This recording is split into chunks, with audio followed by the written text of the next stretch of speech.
네, 이제 세계 기후 현황, 기후 행동 현황에 대해서 살펴보도록 하겠습니다. 먼저 세계 기후 위기 및 기후 불평등에 대한 현황인데요. 세계 기후 위기 및 기후 불평등 현황을 살펴보게 될 때 몇 가지 이제 기준들로 살펴보려고 합니다. 첫 번째, 기후 저지선 설정 및 잔여 탄소 배출 총량에 관한 내용인데요.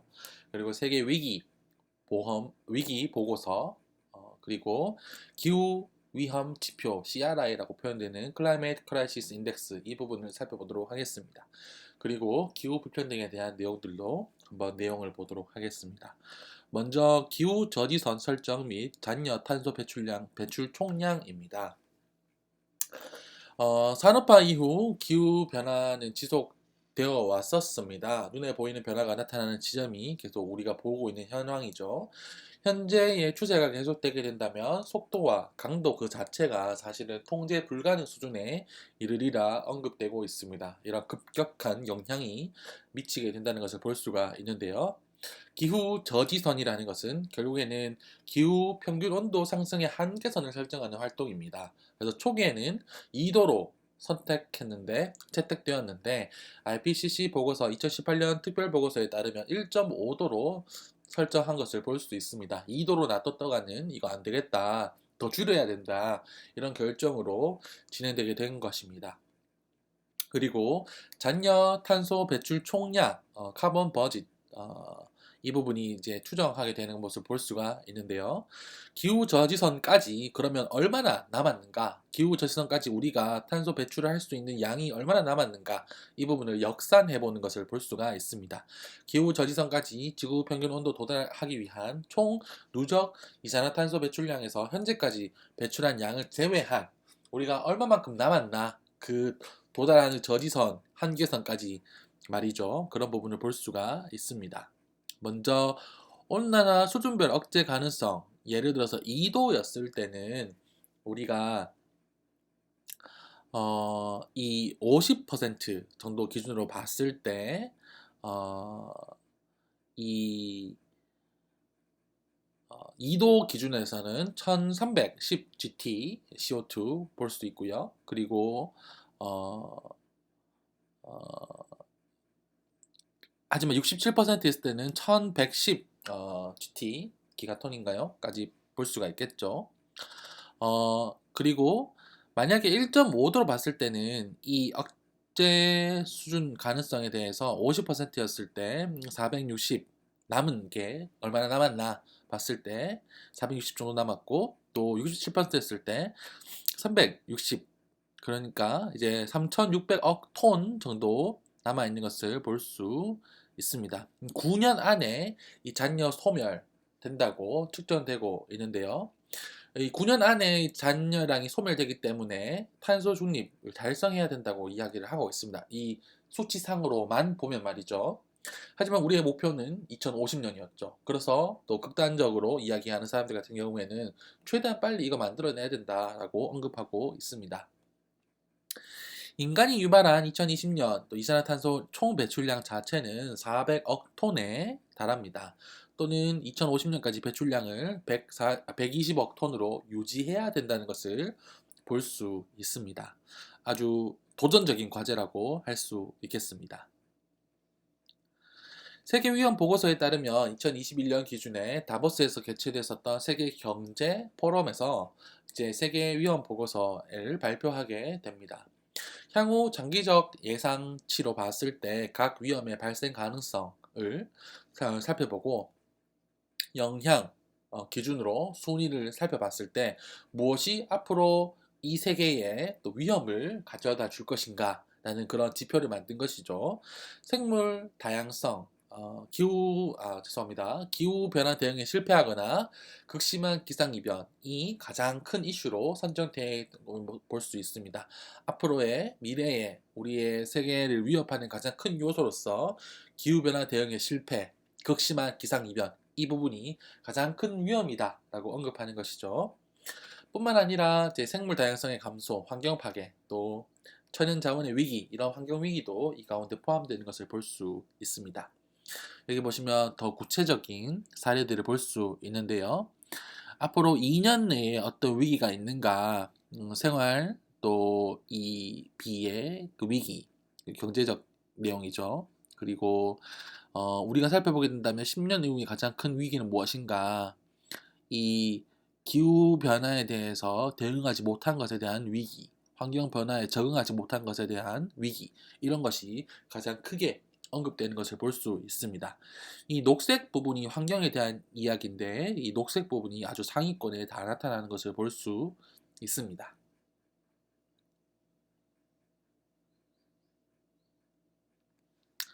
그리고 이 글로벌 리스크, 국제적인, 세계적인 그 위기가 어떻게 분포되어 있는가라고 봤을 때, 상호간에 어떤 연결이 되어 있는가라고 봤을 때, 우리가 지금은 이 크기를 봤을 때 아직 적은 부분이긴 하지만 환경 부분이, 이 부분이 상호간에 다 연결이 되어 있다는 것을 설명하는 것을 볼 수 있습니다. 환경 문제는 환경 문제로만 있는 것이 아니라 살펴봤듯이 경제 문제, 그리고 사회 문제, 그리고 지정학적 갈등, 이런 부분까지 다 연결되는 것을 볼 수 있습니다.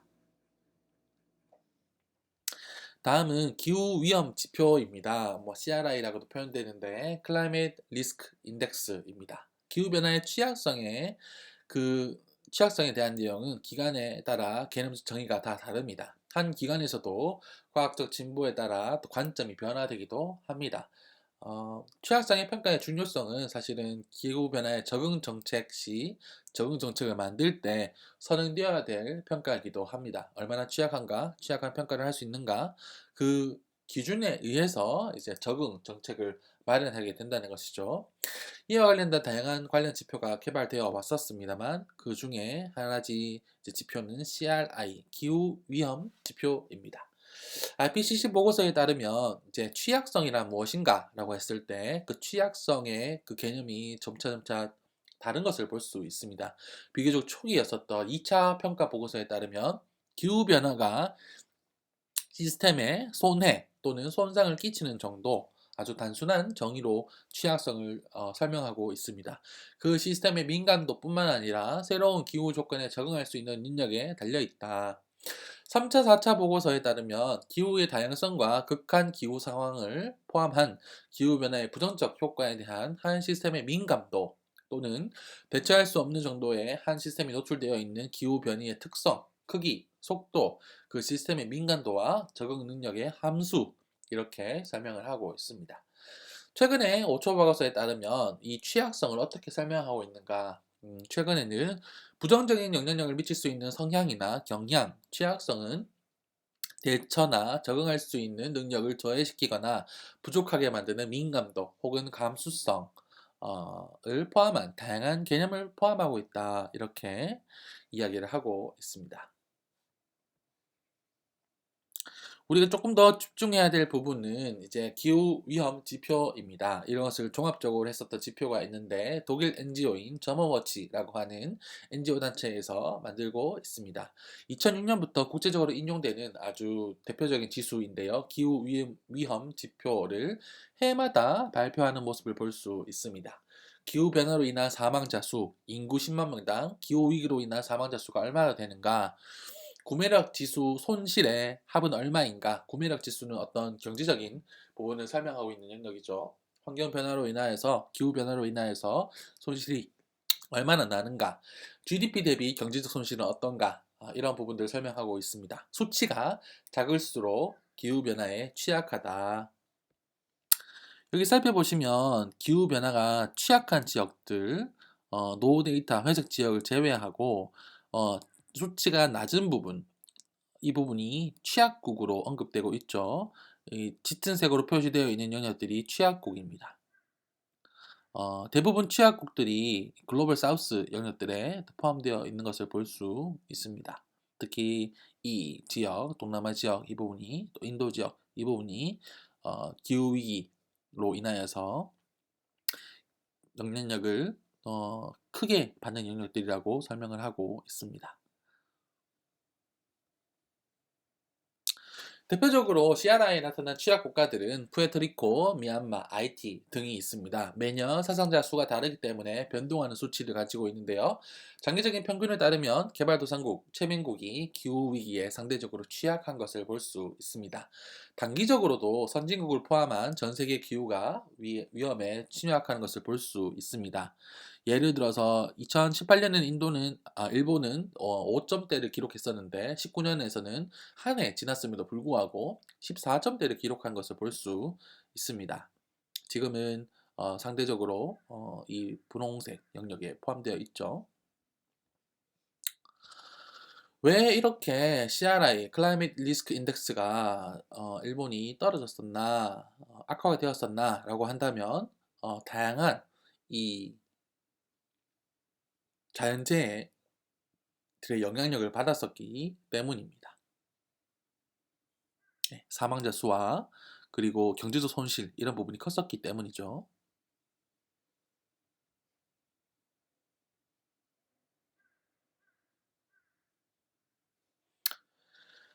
네, 다음 부분은 이제 세계 기후 위기 및 기후 불평등 현황의 기후 불평등 부분을 더 구체적으로 살펴보도록 하겠습니다. 기후 발자국이라는 것이 있습니다. 얼마나 이 기후 부분에 있어서 흔적을 남겼었나라는 부분인데요. 국가마다 다 차이가 있겠죠. 산업혁명을 먼저 일으켰었던 영국을 포함한 이 선진국들에서 이 기후 발자국을 많이 남긴 탄소 발자국을 많이 남긴 것을 볼 수 있습니다. 이처럼 불평등 부분에 있어서도 기후 영역에서 발생해내는 불평등의 원인은 바로 기후위기 유발 책임 주체와 피해자가 동일하지 않거나 비례하는 비용을 지불하지 않는 경우가 나타났기 때문입니다. 수혜는 혜택은 또 선진국이 많이 받았었는데 산업혁명이나 이런 과정을 통하여서 기후의 변화로 인한 위기는 이 개발도상국 글로벌 사우스에서 더 피해를 많이 받고 있기 때문입니다. 운크타드에 따르면 2019년 최빈국의 경우에는 전 세계 탄소 배출량의 1% 정도밖에 차지하지 않습니다. 1인당 배출량은 전 세계 평균의 9% 정도밖에 차지하지 않는데요. 선진국의 평균의 23분의 1배, 그리고 개발도상국 평균의 8분의 1배 정도밖에 적은 수치를 차지하고 있습니다만 그 피해는 많이 받고 있는 모습을 볼 수 있습니다. 누적 배출량을 산정하면 최빈국의 책임은 더 낮아지는 것을 볼 수 있습니다. 그와 관련된 설명을 하고 있는 영상이 있는데요. 우리가 링크를 통하여서 또 꼭 시청해 주시길 바랍니다. 지난 50년간 전 세계 기후 관련 재해 사망자 중에 69%, 거의 70%는 대부분 최빈국에서 발생을 했었습니다. 책임이 가장 적음에도 불구하고 피해가 가장 크죠. 이러한 국가 간 불평등 외에도 사회경제적, 예를 들어서 소득 수준, 나이, 직업, 세대에 따라서 기후 불평등의 차이가 나타나는 것도 볼 수 있습니다. 2015년 가구별 소비 과정 배출 이 되는 전 세계 탄소 배출 총량의 49%는 소득 수준 상위 10%에 속하는 부자들이 배출하고 있습니다. 하지만 이 1인당 평균 탄소 배출량 환산 시 소득 수준 상위 1% 부자들의 평균 배출량은 이 소득 수준 하위 50%의 가난한 사람들의 평균 배출량보다 100배 이상 많은 것을 볼 수 있습니다. 이처럼 많이 배출하는 사람 따로 있고 피해를 받는 사람 따로 있고 이렇게 나타나는 것을 볼 수가 있죠. 유엔 아동기금 유니세프에서는 아동 CRI를 또 언급하고 있습니다. 전 세계에 22억 명의 아동 중 절반이 기후 위기, 환경 오염의 영향을 이제 극히 높은 지역에서 생활하고 있다. 가정의 경제 소득이 아동의 기후 취약성을 야기시키고 또 기후 행동의 재원, 역량의 차이를 나타내는 것을 볼 수 있습니다. 기후의 피해 정도, 보건력 차이에서도 이 가정의 경제 소득이 영향력을 미치는 것을 볼 수가 있는데요. 이처럼 기후 위기 그 자체가 경제적 약자, 사회적 약자인 아동에게 더 부정적인 영향을 미치는 것도 볼 수 있습니다. 특히 개발도상국, 최빈국의 아동에게 더욱더 가혹하게 영향력을 주는 것을 볼 수 있습니다. 탄소 중립과 기후 불평등은 어떻게 또 연관되는가라고 생각한다면 탄소 중립 그 자체는 산업의 전환의 정도에 따라서 관련된 분야 노동자들의 변화를 요구합니다. 그리고 어떤 경우에 따라서는 탄소 중립 정책을 취한다면서 재정 지원에서 소외되거나 또 과도한 피해가 우려되는 상황도 발생하는 것을 볼 수 있습니다. 왜냐하면 지역별로 산업 구조가 다르고 또 지원 규모의 차별 이런 부분도 나타날 수 있기 때문입니다. 세대 간의 불평등도 중요한 요소 중 하나입니다. 지속 가능한 발전 중에 중요한 개념 중에 하나가 세대 간의 평등인데요. 이 세대는 미래 세대를 의미합니다. 앞으로의 이 아동 청소년뿐만 아니라 앞으로 인류의 미래 관련된 이 내용이죠. 청소년들과 청년들 사이에서 기후위기, 기후행동에 대한 관심이 증가되고 있습니다. 왜냐하면 이들이 앞으로 성장해서 성인이 되었을 때 이 사회에 대해서 어, 지금의 의사결정이 크게 좌우하기 때문입니다. 현 세대와 미래 세대 사이의 갈등으로 나타나기도 하는데요. 모든 세계가 공유해야 할 잔여 탄소 예산을 현 세대가 너무 지나치게 고갈적으로 다 써버리고 있다. 그런 불만이 등장하고 있는 것을 볼 수 있습니다. 미래 세대의 책임과 피해만 전가하고 있다는 이런 비판이 등장하고 있는데요. 최근에 청년들의 인식에 따르면 기후 불평등과 경제적, 사회적, 구조적 불평등이 서로 파악되고 있고 이런 근본적인 해결을 요구하는 이런 운동들이 등장하고 있습니다. 그리고 노인, 여성, 원주민 등 다양한 이해관계자들도 관련된 기후 불평등 문제의 또 핵심으로 또 나타나고 있는 모습을 볼 수 있습니다. 대표적인 인물이 그레타 툰베리입니다. 또 이 비교적 영상이 촬영되었을 때는 어린 나이지만 지금은 이제 20대가 거의 다 되어 가고 있는데 이 환경 운동을 주도하고 있는 세계적인 환경 운동가 청소년이라고 안 붙여도 될 만한 환경 운동가 중에 한 명입니다. 이와 관련된 영상을 링크를 통하여서 꼭 시청하시길 바랍니다. 다음으로 살펴볼 내용은 세계 기후위기 대응 현황입니다. 그러면 어떻게 대응하고 있나? 이 부분인데요. 이 부분은 아주 중요합니다. 아주 중요하고 때로는 조금 복잡하기도 합니다. 특히 탄소 시장을 설명할 때 조금 어려울 수가 있는데 이런 부분들에 대해서 또 자세하게 한번 살펴보도록 하겠습니다. 먼저 유엔 기후변화의 논의 역사에 대해서 살펴보고 그리고 파리 협정과 또 신기후체제 이런 부분에 대해서 살펴보도록 하겠습니다. 탄소 시장과 탄소 중립. 탄소 중립은 앞서 이전 시간에서 아주 객관적으로 설명했었는데 조금 더 자세하게 살펴보도록 하겠습니다. 또 끝으로 기후변화 적응과 적응의 재원 마련 이런 부분의 내용이 있는데요. 그 부분도 살펴보도록 하겠습니다. 먼저 세계 기후 위기의 대응 현황의 기후 변화의 논의의 역사입니다. 유엔 차원에서 어떤 회의들이 있었나라는 부분인데요. 1972년 유엔 인간 환경 회의라는 것이 열리게 됩니다. 스톡홀름에서 열렸다고 해서 스톡홀름 회의라고 이야기도 하는데요.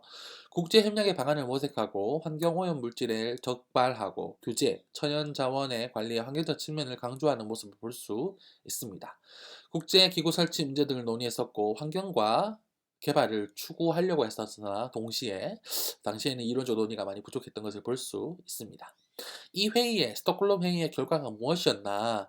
인간 환경에 대한 이제 스톡홀름 선언, 행동 계획 이런 부분들을 액션 플랜 이런 것들을 채택하게 되고요.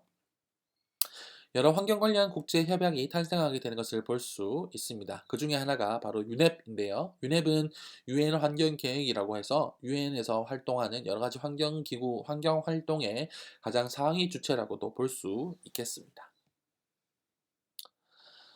92년에 리우데자네이루 브라질에 있죠. 예, 이 환경회의가 계속 이어지는 것을 볼 수 있습니다. 여기서는 지속 가능한 발전 개념이 도입되게 됩니다. 이것이 바로 이제 앞으로 계속 유명해지게 되는데요.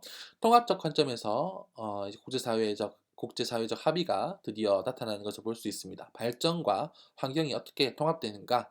그것은 바로 지속 가능한 발전 개념을 통하여서 나타나는 것을 볼 수 있습니다. 이 과정을 통하여서 또 유엔 지속가능발전위원회도 설립되게 되고요. 세 개의 리우 협약을 하게 됩니다. 기후변화 협약, 생물다양성 협약, 사이테스죠. 그리고 사막화 방지 협약 이런 내용들이 채택되게 되고 그 결과로서 리우 선언이라는 것이 마련되게 됩니다. 국제 환경 논의의 방향성과 지침서의 제공의 기본 원칙이 되는 리우 선언을 하게 되고, 아젠다 21이라고 하는 이제 구체적인 실천 계획안도 만들어지게 되는 것을 볼 수 있습니다. 이 즈음 하에서 중요하게 언급되는 것이 IPCC 보고서입니다. IPCC는 앞서 설명드린 대로 이 과학계와 또 정부 단체들이 함께 또 보고서를 작성하는데, 특히 광범위한 과학계, 환경 또는 기후 또는 다양한 여러 가지 종류의 환경과 관련된 간학제 간 접근법과 또는 사회학 또는 경제학, 다양한 학자들이 함께 모여서 내는 가장 과학적인 공신력 있는 환경 관련된 보고서라고 할 수 있겠습니다. 이 IPCC 보고서에 따라서 이 기후 변화 문제를 위한 국제적인 규범, 레짐을 마련을 요구를 했었고, 정부 간 협의체가 등장하게 되는 것을 볼 수 있습니다. 그것이 바로 UN 기후변화 협약인데요. UNFCCC를 들 수 있습니다. 1992년 궁극적인 목표로서 인간이 기후 체제에 위험한 영향력을 미치지 않는 수준에서 대기 중의 온실가스를 안정화하자, 그런 내용이 담겨져 있습니다. 주요 원칙으로서는 형평성, 그리고 공동의 또 차별화된 책임, 이런 부분이 있고요. 대응 능력, 이런 부분들 강화될 필요가 있다, 이런 부분이 있습니다.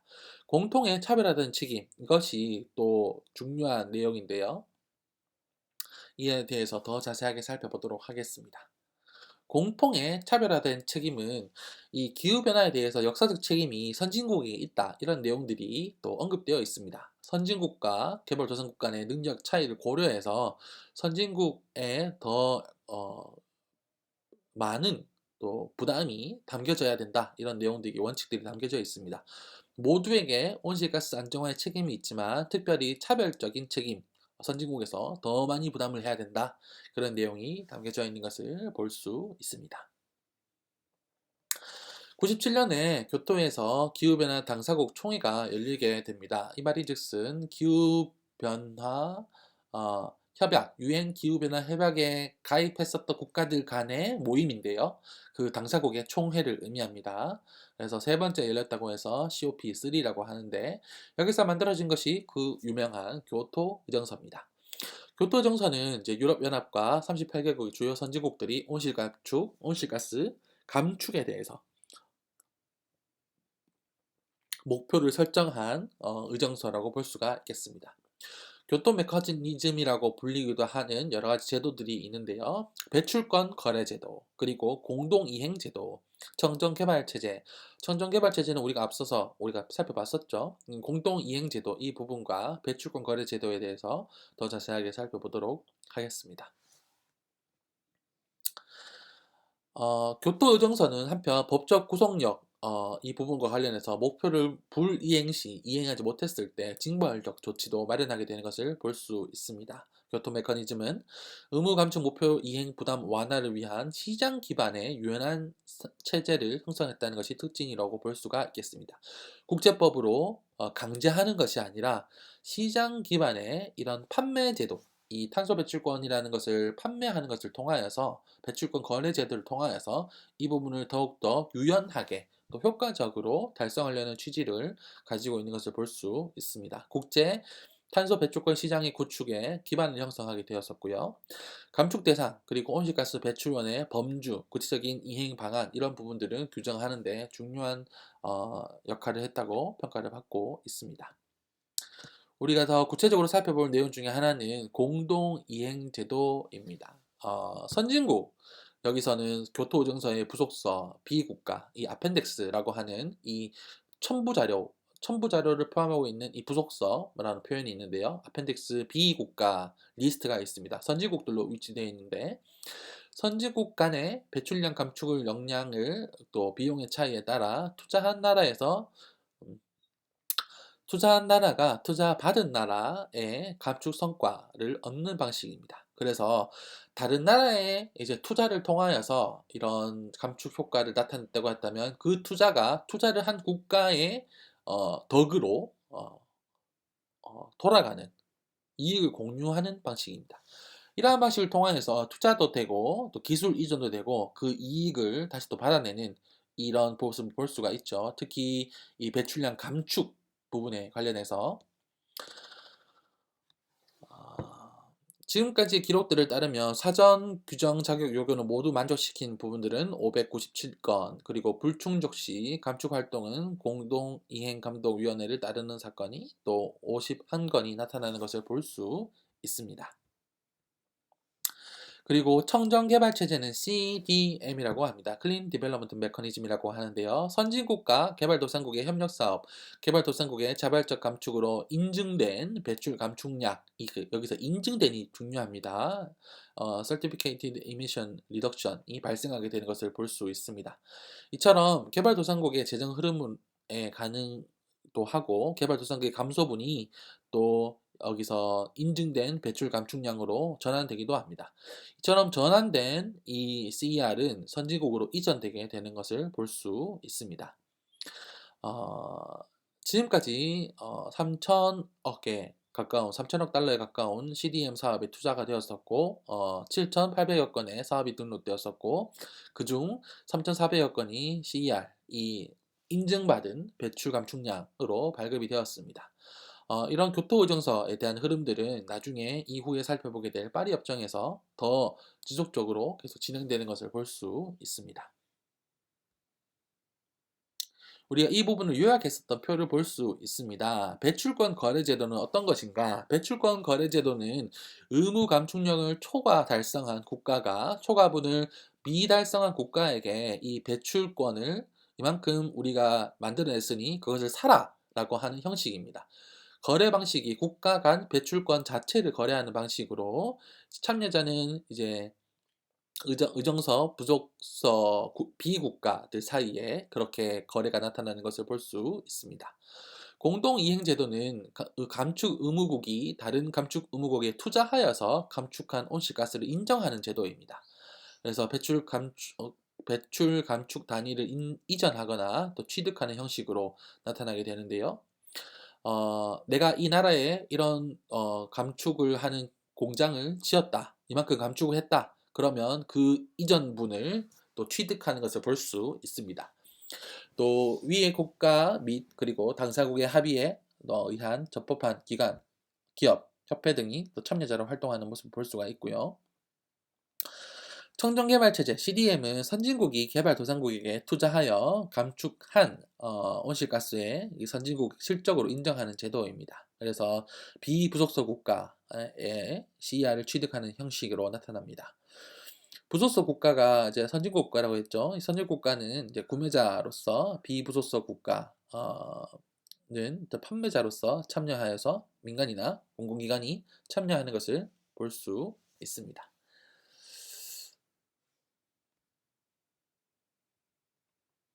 네. 실제로 우리나라에서도 이제 UNFCCC에 등록된 국내 CDM 사업의 현황입니다. 그래서 우리나라가 이제 여러 가지 활동들을 통하여서 배출 감소분을 만들었었는데 이런 부분들에 대해서 외국이 사준 것이죠. 예를 들어서 배출권 구매자, 부속서 1국가, 울산화학 HFC 열분해 이 사업에 관해서 이 정보 승인과 CDM이 등록이 났었고 감축량이 이만큼 났었는데 이제 이것을 영국이 또 일본이 이것을 사간 것을 볼 수 있습니다.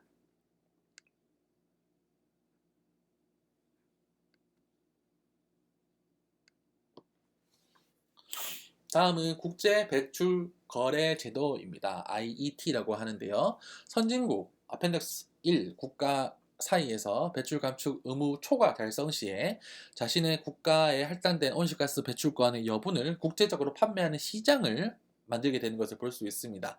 우리가 생각해보면 주식시장 이런 것이랑 비슷하다 생각해도 크게 상관이 없습니다.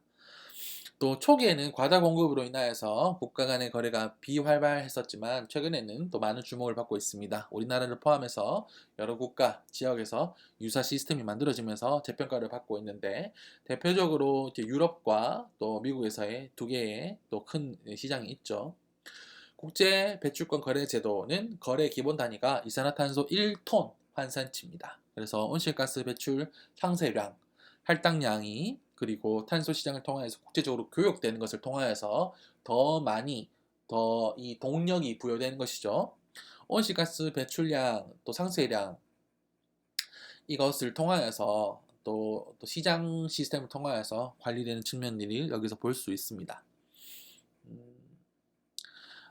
이 어떤 단위가 어떻게 기용되는가? 이제 뭐 리무벌 유닛 RMU라는 토지 이용의 변화, 산림 활동을 통하여서 획득한 탄소 흡수 제거 인증량 이런 부분도 교토 단위로 이제 거래되고 있는 모습을 볼 수가 있습니다.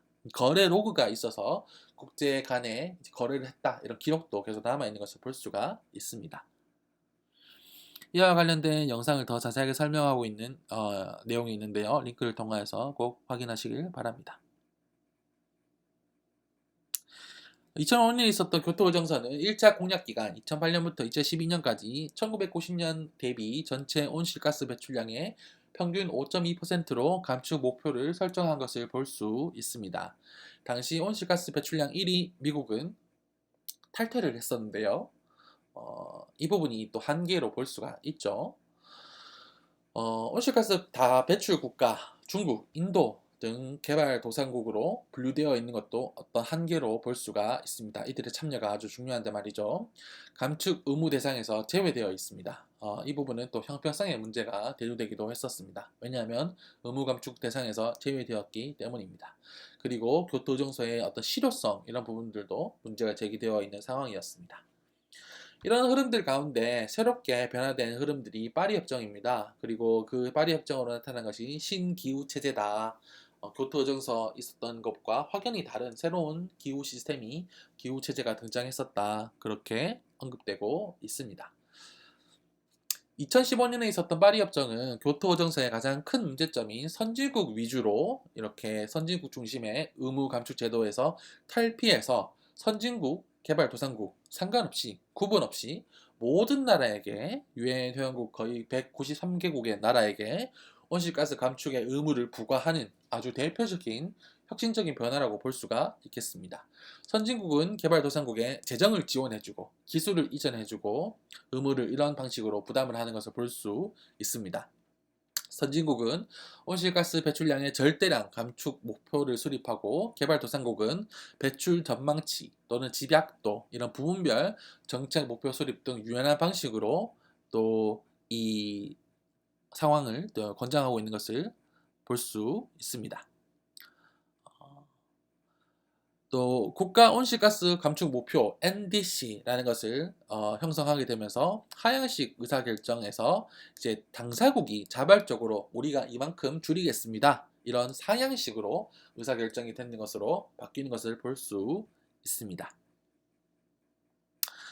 파리협정 신기후체제 그 내용을 살펴보게 되면 결국에는 이 장기 목표라는 것이 국제사회의 공동의 장기 목표로 산업화 이전 대비 지구 평균 기온을 상승률을 2도보다 상당히 낮은 수준으로 유지하는 것을 목표로 하고 온도 상승을 1.5도 이하로 제한하기 위한 노력을 추구한다 이렇게 설명을 하고 있습니다. 온실가스 감축을 살펴보면 국가별 기하 방안 이제 상향식 의사결정이죠. 스스로 정하는 방식을 채택해서 또 5년마다 상향된 목표로 제출하되 공통의 차별화된 책임 및 국가별 여건을 감안할 수 있도록 하였다. 모든 국가가 차기 감축 목표를 제출할 때 이전보다 더 높은 수준으로 제한을 해야 되고 최고 의욕 수준을 반영해야 된다는 진전의 원칙도 규정된 것을 볼 수 있습니다. 올해는 이만큼 했는데 5년 뒤에 다시 이전보다 더 적게 한다는 것은 안 된다는 것을 의미하고 있습니다. 더 많이 해야 된다. 거기에 이제 다 합의를 한 것을 볼 수 있습니다. 탄소 시장을 더욱더 확정적으로 확대하려는 움직임도 나타나고요. 탄소 시장을 인정하는 등 다양한 형태의 국제 탄소 시장의 메커니즘 설립에 합의하는 모습을 볼 수 있습니다. 이행 점검 부분에 관련해서는 2023년부터 5년 단위로 파리협정 이행 및 장기 목표 달성 가능성을 평가하기 위해서 국제사회 공동 차원의 종합적인 전 지구적 이행 점검 이런 부분들을 시행하고 있고요. 적용 부분은 온실가스 감축뿐만 아니라 기후변화에 대한 적응을 중요성에 대해서 강조하고 기후변화의 역효과로 인한 손실, 피해 문제를 별도 조항으로 규정하면서 다루고 있는 것을 볼 수 있습니다. 여기에 관련돼서 이제 재원 마련이 가장 중요한데 개발도상국의 이행 지원을 위해서 기후 재원과 관련된 선진국의 재원 공급 같이 펀드를 만들어서 돈을 지원한다든지 기술 지원, 역량 배양 지원 등을 규정하여서 선진국 이외의 국가들의 자발적 참여를 장려하는 이런 움직임들도 나타나는 것을 볼 수 있습니다. 2021년에는 새로운 자발적 온실가스 감축 목표 NDC가 만들어지게 되고요.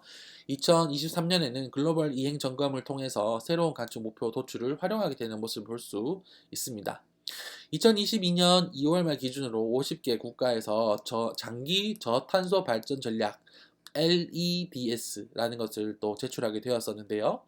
이 중 39개국이 탄소 중립을 국가의 장기 비전 전략으로 제출한 것을 볼 수 있습니다. 국제개발협력 ODA 사업에서도 협력국의 NDC 얼만큼 우리가 이 탄소 배출량을 줄이겠습니다 하는 이 상향식 의사결정과 이 장기 저탄소 발전 전략 이런 내용들을 이제 기후 위기 상황과 기후 정책, 기후 행동의 우선순위, 또 관심 부분의 기초선 이런 부분들을 파악하는데 중요한 자료로 활용하고 있는 것을 볼 수 있습니다. 개별 국가의 또 의지에 맞춰서 또 우리가 또 사업을 하는 것을 볼 수가 있죠. 이 탄소 시장은 이제 교토 의정서에서 CDM으로 나왔던 부분이 국제 탄소 시장으로 확대되는 모습을 볼 수가 있습니다. 특히 파리 협정을 통하여서 신기후 체제가 또 출범하게 되면서 탄소 시장이 더욱더 활발하게 진행되고 있는데요. 당사국이 양자 또는 다자 협력 체계를 통해서 발생한 국제적으로 인정된 감축 결과물을 활용해서 이 상향식 의사결정, 이 NDC를 충족하도록 선택할 수 있는 방식에 의해서 규정되는 것을 볼 수 있습니다. 구매 국가에 엄격한 규칙을 세운다면 실제적으로 이제 감축 효과에 촉진될 수 있을 거라고 기대를 모으고 있습니다. 이 파리 협정의 제 6.4조의 내용을 살펴보면 국가들이 온실가스 감축과 지속 가능한 발전에 기여할 메커니즘을 규정하고 있고 그 내용으로서 감독기관의 하향식 지도하에 운영되는 현재의 CDM과 유사하다고 볼 수가 있겠습니다. 개발도상국뿐만 아니라 모든 국가와 또 다양한 참여자들에 개방되어 있고요. 참여국 정부의 역할이 더욱더 강화되고 있습니다. 또 갱신형 사업 기간을 7년에서 6년으로 감축하고 산림 관련 사업은 20년에서 15년으로 감축하고 있는 모습들도 볼 수 있습니다.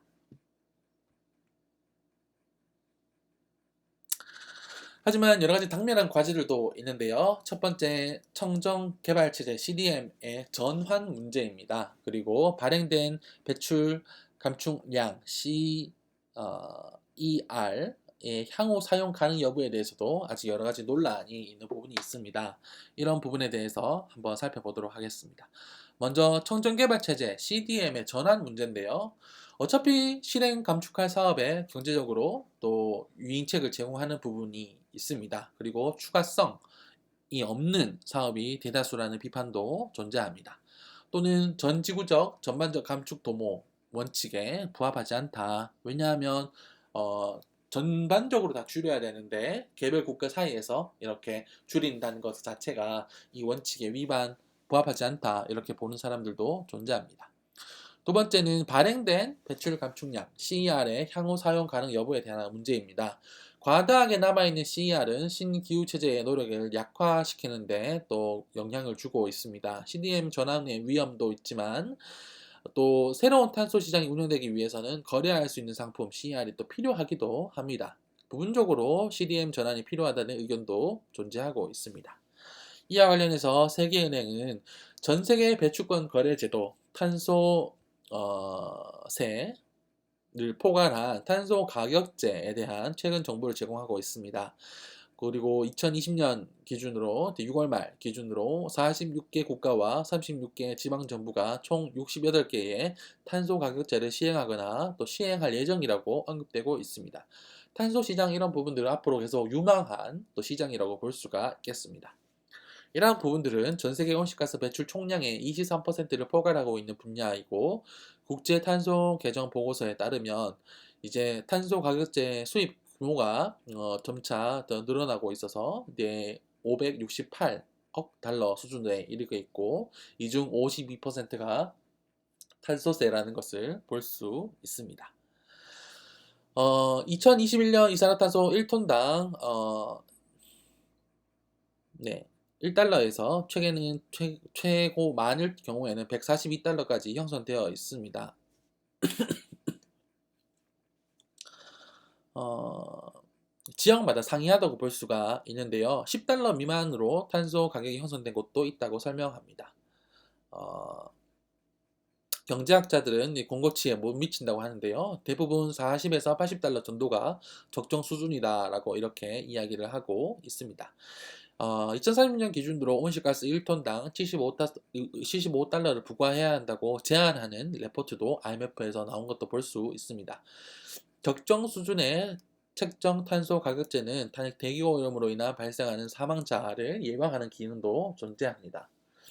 여러분 보시면 탄소 배출권 선물 이런 투자나 이런 부분에 관심 있는 분들은 실제로 탄소 배출권이 어떻게 거래되고 있는지 또 여기서 금액이 어떻게 형성되어 있는지 이런 것들을 볼 수가 있죠.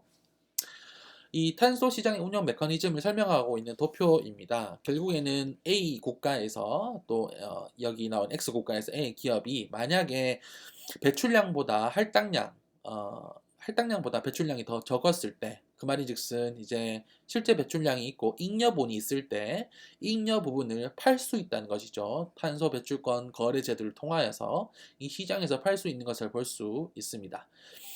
여기서 누가 사느냐라고 했을 때 결국에는 이 할당량을 맞춰야 되는 이 국가에서 사는 것이죠.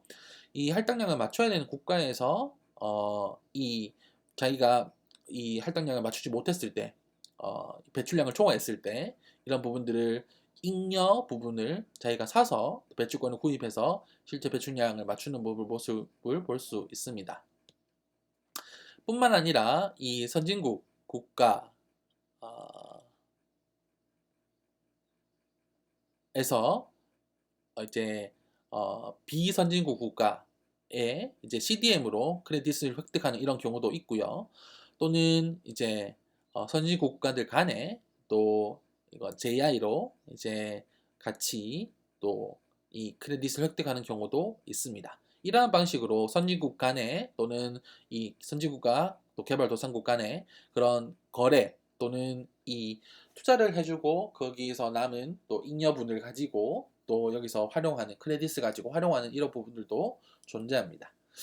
조금 더 단순하게 설명을 하자면 이렇게 볼 수 있습니다. 초기 할당량이 있고 잉여분이 있을 때 우리가 배출권을 판매할 수가 있는 것이죠. 배출권을 판매하면 그 돈을 지불받는 것입니다. 그렇기 때문에 이런 경제적인 요인 때문에 실제적으로 이제 시장이 운영되는 것을 볼 수 있습니다. 그리고 프로젝트 거래 시장의 운영 체계를 살펴보게 되면 이제 프로젝트를 실시하게 되었을 때 이 실시하지 않는 경우 목표 연도에서 이제 온실가스 배출량이 계속 늘어나게 되는데 이 부분에서 프로젝트를 개시하고 나서 실제로 이 잉여 부분을 이 녹색으로 나와 있는 부분을 크레딧으로 계속 받을 수 있는 실제 배출권 시장에서 또 판매할 수 있는 이런 부분들을 볼 수가 있습니다. 이런 형식으로 각각 개별 기업들로부터 이제 프로젝트를 추진하게 되면서 이제 거래 시장에서 또 할 수 있도록 동기, 유인을 또 만들어내는 것을 볼 수 있습니다. 전 세계 탄소세 및 배출권 거래 제도를 도입한 현황을 살펴보게 되면 배출권 거래제를 가지고 있는 이제 국가 지역들이 많이 있죠. 여기 영역들이 나타나 있고 그리고 거래제와 탄소세를 계속하고 있는 국가들도 포진되어 있습니다. 아직은 유럽 중심과 또 미국 또는 또 중국이나 또 이런 부분에 이제 탄소 배출권 거래제가 운영되고 있지만 이 부분이 앞으로 더 확장될 것이라 전망되고 있습니다.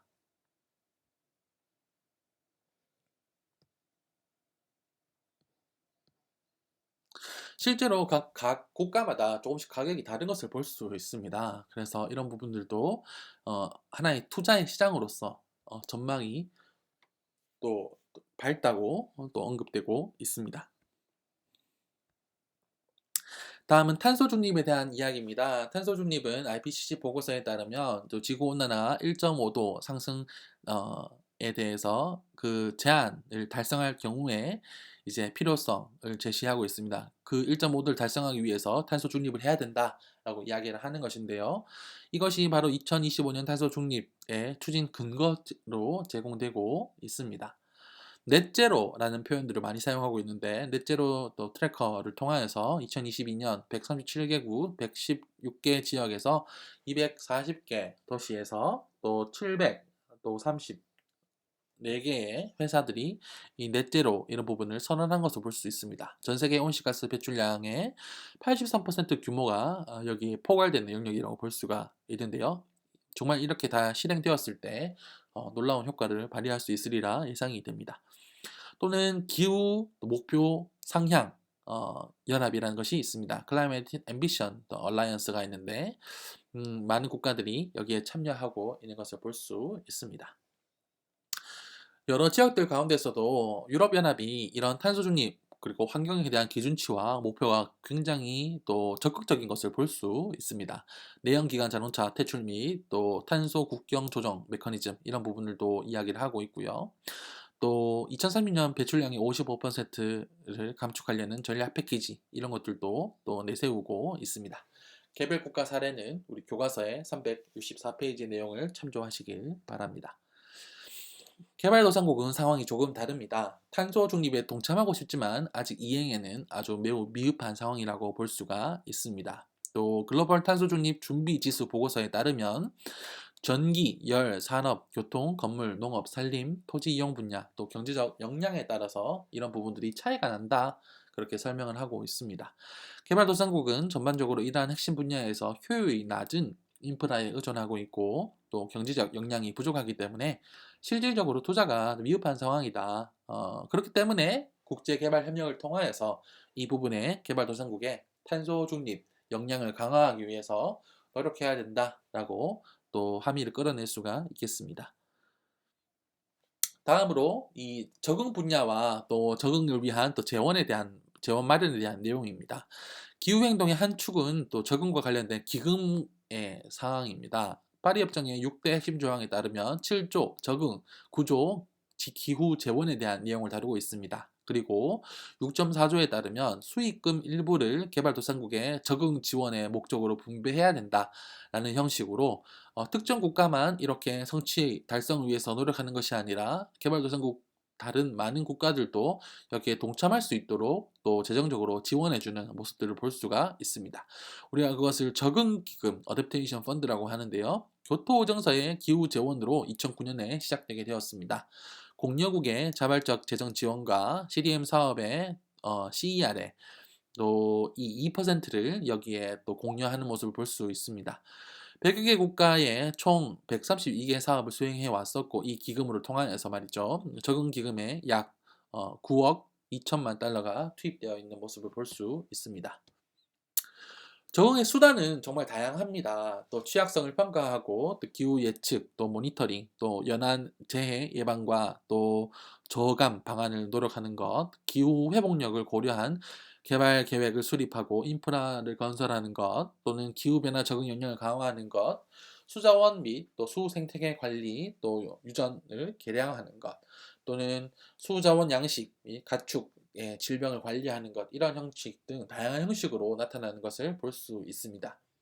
개발도상국 또 빈곤계층은 또 기후위기에 더 취약하다는 것을 우리가 앞서 살펴봤었습니다. 그렇기 때문에 기후변화 적응 사업이 더욱더 수요가 큰 편이라고 할 수 있겠습니다.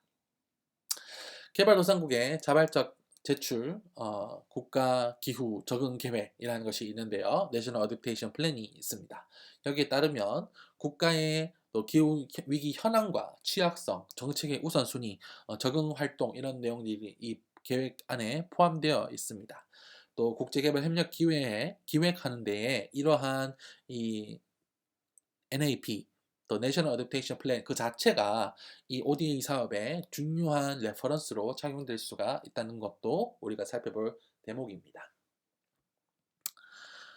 지금까지 기후위기 시기에 또 기후행동과 관련된 국제개발협력 동향에 대해서 살펴봤었습니다. 환경과 관련해서 아주 중요한 내용을 담고 있고, 또 여러 가지 또 자연과학적인 요소, 특히 또 탄소 배출권 시장이나 여러 가지 제도들에 대해서 더 많은 정보가 와서 또 혼란스러울 수가 있는데요. 핵심적인 내용은 전 세계가 함께 이 문제에 대해서 동참하고 있다는 점입니다. 그리고 파리 협정을 통하여서 이제 선진국 또는 개발도상국 이런 구분이 아니라 모두가 함께 이 탄소 배출 감축을 위해서 노력하고 있고, 또 점진적으로 앞으로 더 야심찬 목적을 가지고 목표를 가지고 계속 배출 감소를 위해서 노력하고 있는 것을 볼 수 있습니다. 우리가 그것이 바로 탄소 중립, 또 카본 뉴트럴, 이렇게 표현되고 있는데요. 우리가 CF100 이런 것도 여기에 담겨져 있는 것을 볼 수 있습니다. 이와 관련해서 더 자세한 내용을 담겨져 있는 영상이 마지막 부분에 있는데요. 또 기후 정의와 관련된 그런 내용이라고 볼 수가 있겠습니다. 이 부분에 대해서 또 관심 있는 분들은 꼭 영상을 참고해 보시길 바랍니다. 네, 지금까지 또 이 수업에 참여해 주셔서 감사합니다.